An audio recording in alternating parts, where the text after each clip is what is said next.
എല്ലാവർക്കും ET ടോക്സിലേക്ക് സ്വാഗതം.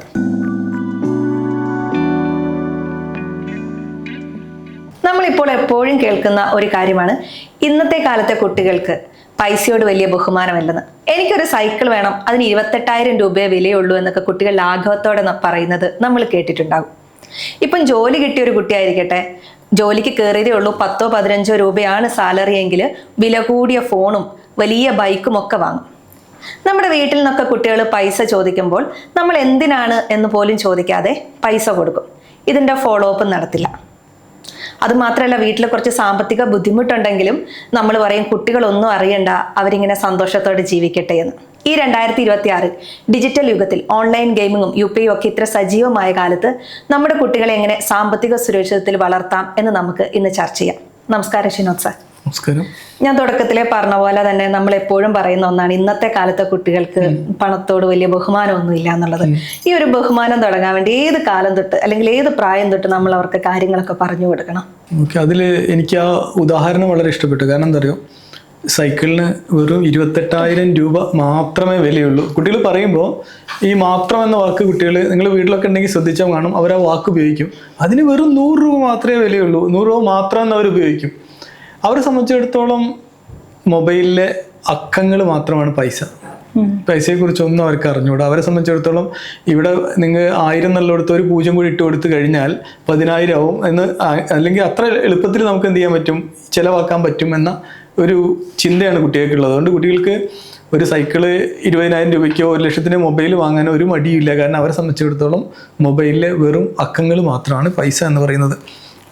അപ്പോൾ ഇവിടെ നമ്മൾ കുട്ടികൾക്ക് പണം നൽകുന്നതാണോ നല്ലത്, അല്ലെങ്കിൽ കുട്ടികളെ പണം കൈകാര്യം ചെയ്യാൻ പഠിപ്പിക്കുന്നതാണോ നല്ലത് എന്ന ചോദ്യത്തിലേക്കാണ് പോകേണ്ടത്.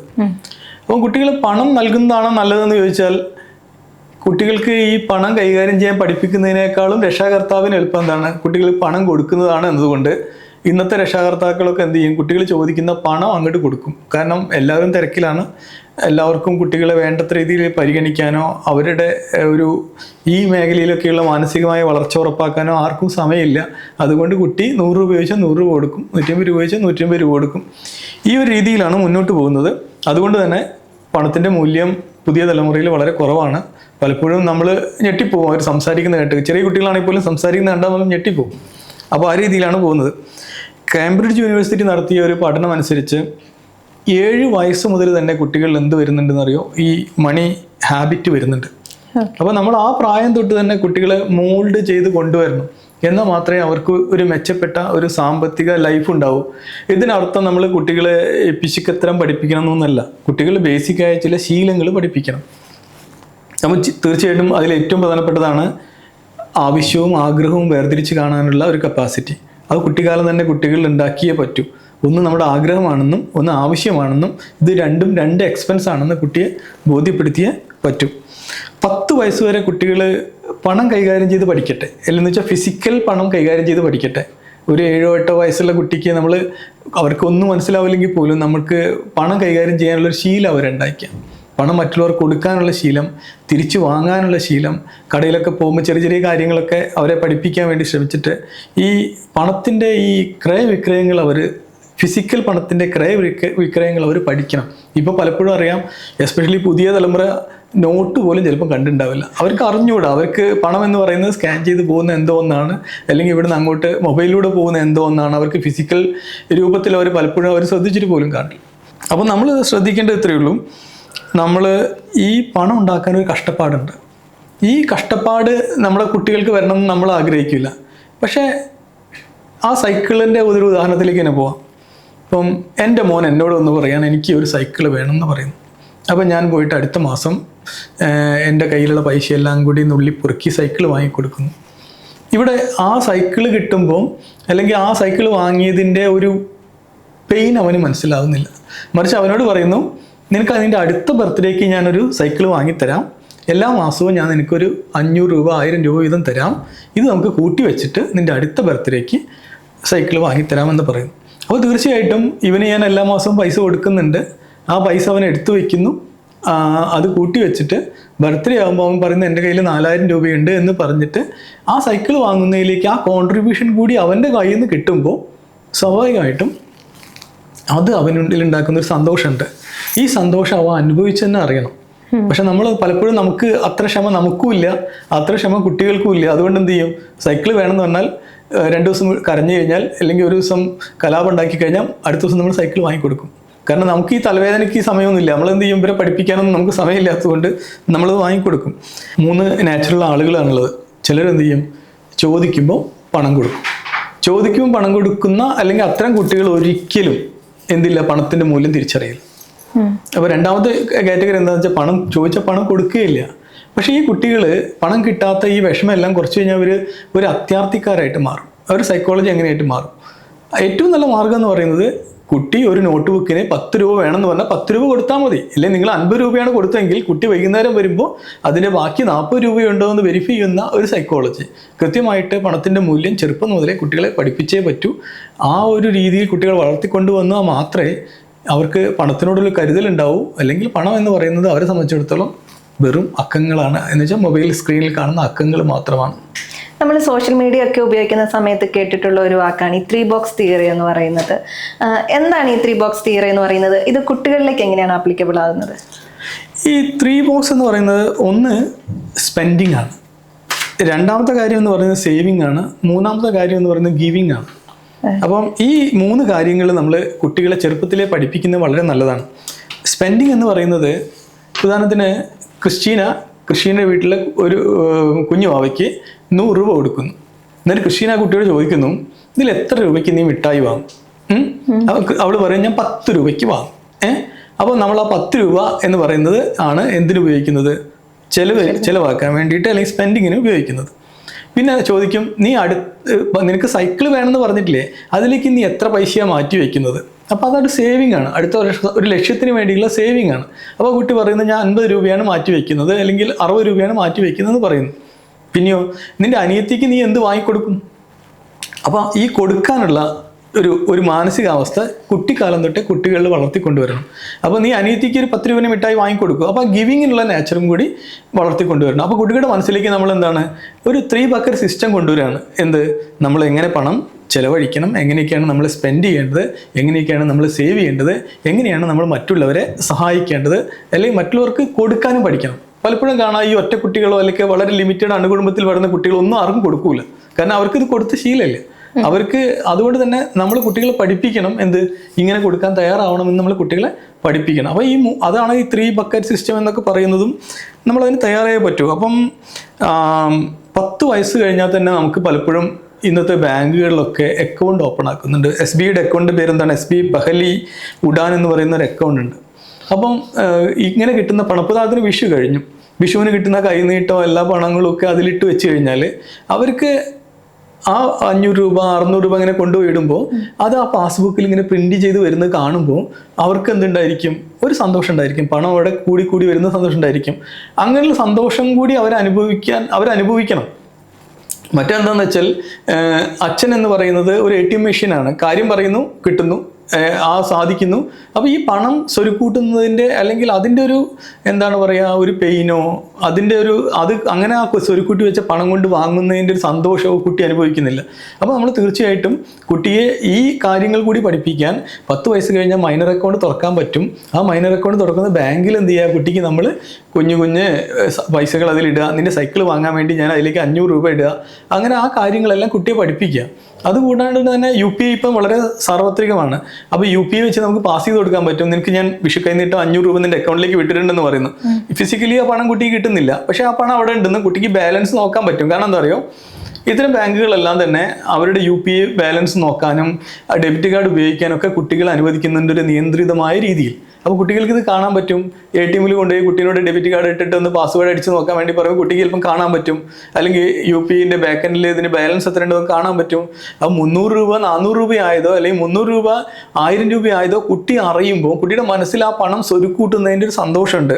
അത് കുട്ടി തീർച്ചയായിട്ടും അറിയും. പിന്നെ കുട്ടീനോട് പറയണം, നിന്റെ അക്കൗണ്ടിൽ കഴിഞ്ഞ വർഷം 1000 രൂപ ഉണ്ടായിരുന്നല്ലോ, അത് 1040 രൂപയായിട്ടുണ്ട്. അപ്പോൾ അവിടെ ഇരിക്കുന്ന പണം വെറുതെയും വളരുന്നുണ്ട് എന്ന് വെച്ചാൽ കോമ്പൗണ്ട് ഇൻട്രസ്റ്റിന്റെ കൂട്ടുപലിശയുടെ പ്രത്യേകതയും കുട്ടിക്ക് പറഞ്ഞു കൊടുക്കുന്നു. അപ്പൊ അങ്ങനെ കുട്ടിയെ പതുക്കെ നമ്മൾ എന്ത് ചെയ്യാണ്, ഈ ഒരു നിക്ഷേപത്തിൻ്റെ അല്ലെങ്കിൽ സമ്പാദ്യത്തിൻ്റെ പണം കൈകാര്യം ചെയ്യേണ്ടതിന് ഇമ്പോർട്ടൻസ് എന്ത് ചെയ്യാണ് പതുക്കെ പതുക്കെ നമ്മൾ ലൈവായ ഉദാഹരണങ്ങളോട് പറഞ്ഞു കൊടുക്കുകയാണ്. അപ്പോൾ കുട്ടികളുടെ മനസ്സിലേക്ക് ഇതൊക്കെ അപ്പോൾ നമ്മൾ കുട്ടിക്കാലം തൊട്ട് പറഞ്ഞു വരുന്നതുകൊണ്ട് ഇതൊക്കെ പഠിച്ചിട്ടായിരിക്കും അവർ വളരുന്നത്. ഇതൊന്നും പഠിക്കാതെ വളരുമ്പോൾ എന്തായിരിക്കും എന്ന് വെച്ചാൽ നമ്മൾ പറയില്ലേ, കുറുക്കൻ്റെ കയ്യിലോ കുരങ്ങൻ്റെ കയ്യിലോ പൂമാല കിട്ടുന്ന പോലെ ആയിരിക്കും. കുറച്ച് പണം കിട്ടും, എന്ത് ചെയ്യണം എന്ന് അറിഞ്ഞുകൂടെ ചെയ്യാൻ പറ്റുന്നതൊക്കെ ചെയ്യും, പിന്നെ അവസാനം കടമായിരിക്കും, അവിടുന്ന് ഇവിടുന്നൊക്കെ പണം വാങ്ങും, ഒരു ശാസ്ത്രീയത കാണില്ല. അപ്പം കുട്ടികളിൽ പണം കൈകാര്യം ചെയ്യാൻ ശാസ്ത്രീയത വളർത്തിക്കൊണ്ടുവരണമെങ്കിൽ അതിൻ്റെ ഉത്തരവാദിത്തം നമ്മളിൽ തന്നെയാണ്. നമ്മൾ ഒരു 7 വയസ്സ് കഴിഞ്ഞ കുട്ടിയെ പതുക്കെ പതുക്കെ നമ്മൾ എന്ത് ചെയ്യണം, ഇത്തരം കാര്യങ്ങൾ വലിയ പ്രശ്നങ്ങളൊന്നും, ചെറിയ ചെറിയ കാര്യങ്ങൾ നമ്മൾ ആകെ ഒരു കൊല്ലത്തിൽ 2-3 ആക്ഷൻ മാത്രം നമ്മൾ ചെയ്യുന്നുള്ളൂ. പക്ഷേ കുട്ടിയുടെ മനസ്സിൽ അത് ഉണ്ടാക്കുന്ന ഇമ്പാക്റ്റ് ഭീകരമാണ്. അല്ലാണ്ട് നമ്മൾ നിരന്തരം ഒരു പുസ്തകമൊക്കെ എടുത്തിട്ട് എഴുതിക്കോ, ഇങ്ങനെയാണ് ചെയ്യേണ്ടത് അങ്ങനെ ചെയ്യണം പറയേണ്ട ആവശ്യമില്ല. നമ്മൾ ഉദാഹരണത്തിന് ചെറിയ കുട്ടികൾക്ക് ആണെങ്കിൽ എന്ത് ചെയ്യാന്ന് വെച്ചാൽ, ഈ ഞങ്ങളുടെ ഭാഗത്തൊക്കെ പറയും കുഞ്ചി എന്ന് പറയും, ഒരു കുഞ്ചി കൊടുത്തിട്ട് അതിൽ കൊടുക്കുക. കോയിൻസ് സൂക്ഷിക്കാനുള്ള ഒരു ശീലം കുട്ടികളിൽ ചെറുപ്പം തൊട്ടേ വളർത്തിക്കഴിഞ്ഞാൽ, പണ്ട് സ്കൂളിലൊക്കെ സഞ്ചയിക്കുക എന്ന് പറഞ്ഞ പദ്ധതിയൊക്കെ ഉണ്ടായിരുന്നു. ആ പദ്ധതിയൊക്കെ നല്ലൊരു സ്കീമായിരുന്നു. പക്ഷെ പല പല കാരണങ്ങൾ കൊണ്ട് അത് നിർത്തി. കാരണം അത് സ്കൂളിൽ ഉണ്ടാക്കുന്ന ചില പ്രശ്നങ്ങളും അത് കൈകാര്യം ചെയ്യാൻ അധ്യാപകർ തയ്യാറാവാത്തതുമായ കുറേ പ്രശ്നങ്ങളുണ്ടായിരുന്നു. പക്ഷെ അത് നല്ലൊരു സ്കീമായിരുന്നു. കാരണം കുട്ടികൾ ആ ബുക്ക് നോക്കും, എൻ്റെ ബുക്കിൽ 95 രൂപയായി, 95 രൂപയായി, 40 രൂപയായി. പക്ഷെ അത് ഒരു സൈക്കോളജിക്കൽ ഇഷ്യൂവിൻ്റെ പുറത്താണ് നിർത്തിയത്. കാരണം കുട്ടികൾ ചിലർ വീട്ടിലൊക്കെ പൈസ ഉണ്ടാവും, ചിലർ വലിയ പൈസ കൊടുക്കും. അപ്പം കുട്ടികൾ ഇങ്ങനെ, പക്ഷെ എന്നാലും കുട്ടികൾ അവിടെ പണം സ്വരൂപിക്കപ്പെട്ടിരുന്നു. ആ സ്വരൂപിക്കപ്പെട്ടിരുന്ന പണത്തെക്കുറിച്ച് കുട്ടികൾ ബോധവാന്മാരായിരുന്നു. അങ്ങനെ സിസ്റ്റമാറ്റിക് ആയിട്ട് പണം സൂക്ഷിക്കേണ്ടതിൻ്റെ ആവശ്യകത അവർക്കറിയാമായിരുന്നു. അവരതിനു വേണ്ടി ലക്ഷ്യങ്ങളും എന്ത് ചെയ്യുന്നു, കണ്ടുവയ്ക്കുമായിരുന്നു. അത്തരം ലക്ഷ്യങ്ങൾ അവർക്കുണ്ടായിരുന്നു. എന്ന് വെച്ചാൽ ഞാൻ ഈ പണം വെച്ചിട്ട് അടുത്ത വർഷം ഞാൻ വിഷുവിന് ഉടുപ്പ് വാങ്ങുന്നോ അല്ലെങ്കിൽ എന്തെങ്കിലും ഒരു ലക്ഷ്യം അവർക്കുണ്ടായിരുന്നു. പക്ഷെ ഇപ്പോഴത്തെ കുട്ടികൾക്ക് അങ്ങനെയാണോ? ഡ്രസ്സ് വേണം, അതെന്ന് മാത്രമേ ഉള്ളൂ. അല്ലാണ്ട് ഇതിനു വേണ്ടി ഇത്രയും വലിയ പെയിൻ എടുക്കാനൊന്നും അവർ തയ്യാറല്ല. അപ്പോൾ ചുരുക്കി പറഞ്ഞാൽ കുട്ടികളിൽ ഈ ബോധം വളർത്തേണ്ട ഉത്തരവാദിത്തം നമ്മുടെ കയ്യിൽ തന്നെയാണ്. എൻ്റെ ഒരു ക്വസ്റ്റനും കൂടി ആയിരുന്നു അത്, ബാങ്കിൽ കുട്ടികൾക്ക് എങ്ങനെയാണ് അക്കൗണ്ട് എടുത്താലുള്ള ഗുണങ്ങൾ എന്തൊക്കെയായിരുന്നു. അപ്പോൾ സാർ ഇത്രയും കൃത്യമായി തന്നെ അതിനെക്കുറിച്ച് വിശദീകരിച്ചു. അപ്പം ഇന്നത്തെ കാലത്ത് നമ്മൾ ഓൺലൈൻ ചതികളിലൊക്കെ കുട്ടികൾ വീണു പോകാറുണ്ട്. പിന്നെ പൈസ ഇപ്പോൾ സാറ് പറഞ്ഞ പോലെ ചിലവാക്കുന്നതിന് അവർക്കൊരു ഓൺലൈൻ ആയതുകൊണ്ട് UPI ആയതുകൊണ്ട് അവർക്കൊരു കൺട്രോളിംഗ് ഉണ്ടാവില്ല. ഇതിൽ നിന്നെല്ലാം കുട്ടികളെ എങ്ങനെയാണ് കൺട്രോൾ ചെയ്ത് കൃത്യമായ ഒരു രീതിയിലൂടെ നയിക്കാൻ വേണ്ടി സാധിക്കുക? ശരിക്ക് ആ ഒരു ആക്ഷൻ പോലും നമ്മൾ നേരത്തെ പറഞ്ഞ ആ ഒരു കൃത്യമായ സിസ്റ്റത്തിലൂടെ അല്ലാണ്ട് ഒരു ഫിനാൻഷ്യൽ ഹാബിറ്റ് നമ്മൾ കുട്ടികൾ ഉണ്ടാക്കാത്തത് കൊണ്ട് വരുന്ന ഒരു ബൈ പ്രൊഡക്റ്റ് ആണ് പലപ്പോഴും. ഞാൻ ഉദാഹരണം പറയാം. എൻ്റെ മകൻ എൻ്റെ ഡെബിറ്റ് കാർഡ് എടുത്തിട്ട് ഒരു ഓൺലൈൻ ഗെയിമിങ്ങിൽ ഒരു 10,000 രൂപയോ 20,000 രൂപയോ ഉപയോഗിച്ചുവെങ്കിൽ ഞാൻ എൻ്റെ മകനെ ചീത്ത പറഞ്ഞിട്ട് കാര്യമില്ല എന്ന് വിശ്വസിക്കുന്ന ഒരാളാണ് ഞാൻ. കാരണം എന്താ, അത് അങ്ങനെ ഒരു തെറ്റ് അവൻ ചെയ്യാൻ കാരണം അവന് വേണ്ടത്ര ഫിനാൻഷ്യൽ ലിറ്ററസി ഇല്ലാത്തത് കൊണ്ടാണ്. അവന് ഫിനാൻഷ്യൽ ലിറ്ററസി ഉണ്ടാക്കേണ്ടതിൻ്റെ ഉത്തരവാദിത്തം ആരതാണ്? എൻ്റെതാണ്. അപ്പോൾ സ്വാഭാവികമായിട്ടും അവൻ എൻ്റെ കാർഡ് ഉപയോഗിച്ച് അങ്ങനെ ഒരു തട്ടിപ്പ് എന്ന് വെച്ചാൽ ആ ഒരു തട്ടിപ്പിൻ്റെ ഭാഗമായി മാറിയിട്ടുണ്ടെങ്കിൽ, എന്ന് വെച്ചാൽ പലപ്പോഴും ഇവന് 100 രൂപ ചിലവാക്കാൻ വേണ്ടിയായിരിക്കും കാർഡിൻ്റെ ഡീറ്റെയിൽസ് കൊടുത്തിട്ടുണ്ടാവുക. 10,000 രൂപ പോകുന്ന അവൻ്റെ കുഴപ്പമില്ല, അവൻ 100-200 ചിലവാക്കാൻ വേണ്ടി നോക്കിയതായിരിക്കും. പക്ഷെ അവന് വേണ്ടത്ര ഈ ഇടപാടുകളെ കുറിച്ച് ധാരണ ഇല്ലാത്തത് കൊണ്ടാണ്. അപ്പോൾ സ്വാഭാവികമായിട്ടും നമ്മൾ കുട്ടികളെ സിസ്റ്റമാറ്റിക് ആയിട്ട് പണത്തിന് ഇമ്പോർട്ടൻസ് അറിയിച്ച് വളർത്തിക്കൊണ്ടുവരികയാണെങ്കിൽ അവർ ആ കാർഡ് എടുക്കൂല. കാർഡ് എടുത്ത് അവർക്കറിയാം ഇത്തരം മാൽ പ്രാക്ടീസ് നടക്കാൻ സാധ്യതയുണ്ടെന്നും തട്ടിപ്പ് നടക്കാൻ സാധ്യതയുണ്ടെന്നും അവർക്കറിയാം. അതുകൊണ്ട് അവർ ഒരിക്കലും എന്ത് ചെയ്യില്ല, അത്തരം കാര്യങ്ങൾ ചെയ്യില്ല.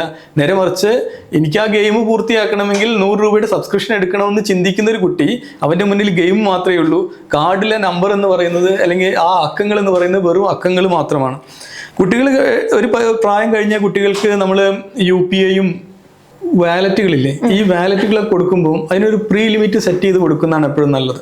ഉദാഹരണത്തിന് പോക്കറ്റ് മണി ആയിട്ട് എല്ലാ മാസവും 300 രൂപ കൊടുക്കുന്നുണ്ടെങ്കിൽ ആ 300 രൂപ നമ്മൾ കാർഡായിട്ട് ഇത്തരം വാലറ്റ് സെറ്റ് ചെയ്ത് കൊടുത്തു കഴിഞ്ഞാൽ അവർക്കൊരു കാര്യം അറിയാം, ഈ മാസം മുഴുവൻ എനിക്ക് ചിലവഴിക്കേണ്ട പണമാണ് ഈ 300 രൂപ എന്ന് പറയുന്ന സാധനം. ഞാൻ ഒരു പേഴ്സണലായൊരു കാര്യം പറയാം. പക്ഷേ അത് ഇപ്പോൾ ഉദാഹരണത്തിന് മകൾക്ക് പോക്കറ്റ് മണി ആയിട്ട് കൊടുക്കുന്നത് 3000 രൂപയാണെന്ന് കരുതുക. ഞാൻ ആ പോക്കറ്റ് മണി കൊടുക്കുന്ന 3000 രൂപ അവൾ ചിലവാക്കി കഴിഞ്ഞാൽ അതിൻ്റെ ഒരു സ്റ്റേറ്റ്മെൻറ്റ് വാങ്ങിയിട്ട് അതിലെവിടേക്കാണ് അനാവശ്യമായിട്ട് പണം പോയതെന്ന് അവർക്ക് പറഞ്ഞു കൊടുത്തിട്ട് മാത്രമാണ് അടുത്ത മാസത്തെ പണം വിടുകയുള്ളൂ. അപ്പോൾ എൻ്റെ കയ്യിൽ നിന്ന് പോക്കറ്റ് മണി വേണമെങ്കിൽ എല്ലാ മാസവും അവൾ എന്ത് ചെയ്യണം, എനിക്ക് കഴിഞ്ഞ മാസം സ്റ്റേറ്റ്മെൻറ്റ് തരണം. ആ സ്റ്റേറ്റ്മെൻറ്റ് തന്നാൽ അവൾക്ക് പണം കൊടുക്കും. അത് അവൾ ചിലവാക്കിയതിൻ്റെ യുക്തിയോ യുക്തിരാഹിത്യമോ ഒന്നും നമ്മൾ നോക്കില്ല. നമ്മൾ ആകെ പറയുന്നത് എന്താണ്, നിനക്ക് ഫുഡിന് മാത്രമായിട്ട് നിനക്ക് അവിടെ ഹോസ്റ്റലിൽ ഫുഡുണ്ട്, അഡീഷണൽ ആയിട്ട് പുറത്തുനിന്ന് ഫുഡിന് വന്നിരിക്കുന്നത് 2750 രൂപയാണ് എന്ന് മാത്രമേ പറയുന്നുള്ളൂ. അല്ലാണ്ട് അത് കഴിക്കണ്ടെന്നോ കഴിക്കണമെന്നോ ഒന്നും നമ്മൾ പറയില്ല. എന്ന് വെച്ചാൽ ഓരോ എക്സ്പെൻസിനെ കുറിച്ചും ബോധ്യം ഉണ്ടാക്കുകയും ആ 3000 തികയാതെ വന്നു കഴിഞ്ഞാൽ ഈ എക്സ്പെൻസ് ഷീറ്റ് കിട്ടിക്കഴിഞ്ഞാൽ 2000 കൂടി കൊടുക്കും. ഓരോ പണം പോകുന്നതിനെ കുറിച്ച് നമ്മൾ വ്യക്തമായിട്ട് അവളെ ബോധ്യപ്പെടുത്തും. അപ്പോൾ തീർച്ചയായിട്ടും പ്രീപെയ്ഡ് മോഡലാണ് കുട്ടികൾക്ക് നല്ലത്. പിന്നെ കുട്ടികളോട് ഇപ്പോൾ ഉദാഹരണത്തിന് സെബി ആണെങ്കിലും റിസർവ് ബാങ്ക് ആണെങ്കിലും കാലാകാലങ്ങളിൽ അറിയേണ്ട കുറേ കാര്യങ്ങൾ പറയുമ്പോൾ കുട്ടികൾ അറിഞ്ഞിരിക്കേണ്ട കാര്യങ്ങൾ കുട്ടികളോട് പറയാൻ നമ്മൾ തയ്യാറായിരിക്കണം. അല്ലാണ്ട് പണത്തെക്കുറിച്ച് കുട്ടികളോട് മിണ്ടരുത് എന്ന് ഒരു പോളിസി ഒന്നും വെക്കരുത്. പലരും ചെയ്യുന്ന എന്താണെന്നറിയോ, സ്വന്തം പ്രശ്നങ്ങളും ഒന്നും കുട്ടികളോട് പറയില്ല, അതുപോലെ പണത്തെക്കുറിച്ച് അറിയേണ്ട കാര്യങ്ങളും കുട്ടികളോട് പറയില്ല. അത് അങ്ങനെയല്ല ചെയ്യേണ്ടത്. ആ കുട്ടികൾ അറിയേണ്ട കാര്യങ്ങളാണെങ്കിൽ കുട്ടികളോട് പറയണം. എന്ന് വെച്ചാൽ കുട്ടികളും നാളെ മറ്റന്നാൾ ഈ ഇടപാട് നടത്താൻ പോവുകയാണ്, അത് അവരോട് പറയണം. വാട്സാപ്പിലൂടെ ഒരു തട്ടിപ്പ് നടക്കുന്നുണ്ടെങ്കിൽ ആ തട്ടിപ്പ് നടക്കുന്നത് എങ്ങനെയാണെന്ന് നമ്മൾ നാട്ടുകാരോട് പറയുന്നതിന് മുമ്പ് തന്നെ കുട്ടികളോട് പറയണം. കാരണം കുട്ടികളും വാട്സാപ്പിലും ഇൻസ്റ്റാഗ്രാമിലൊക്കെ സജീവമായിട്ടുണ്ട്. അപ്പോൾ അത്തരം തട്ടിപ്പുകളെ കുറിച്ച് കുട്ടികളെ നമ്മൾ ബോധവാന്മാരാക്കണം.